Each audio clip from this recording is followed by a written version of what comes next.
అందరికీ హామీ ఇస్తున్నాం. దసరా రోజున ఆటో డ్రైవర్లందరికీ వాహన మిత్ర కింద 15,000 రూపాయలు ఆర్థిక సహాయం చేస్తామని అనౌన్స్ చేస్తున్నాను. హ్యాపీనా? సంతోషమా అని అడుగుతున్నా. ఎన్నికల్లో చెప్పాం, ఎన్ని కష్టాలున్నా చేస్తాం. వాహన మిత్ర కింద సంవత్సరానికి ఆటో డ్రైవర్లకి 15,000 ఇస్తామని మీ అందరికీ హామీ ఇస్తున్నా. ఇది మంచి కార్యక్రమం అనుకుంటే గట్టిగా చప్పట్లు పెట్టి చెప్పండి, మంచి కార్యక్రమం అని.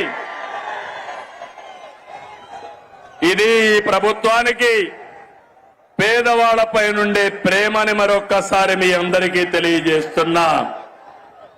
మీరందరూ ఒకసారి చూస్తే అటు కేంద్ర ప్రభుత్వం నరేంద్ర మోడీ గారి నాయకత్వం దసరాకి మనందరికీ ఒక కానుక ఇస్తున్నారు. పన్నులన్నీ తగ్గిస్తున్నారు. తమ్ముళ్ళు మీరు గుర్తుపెట్టుకోవాలి. అన్ని పన్నులు తగ్గి వస్తువులు మీ అందరికీ అందుబాటులోకి వస్తున్నాయి. అంటే ఈరోజు పేదవాడు, మధ్య తరగతి ఏం కావాలన్నా అందుబాటులోకి వస్తున్నాయి.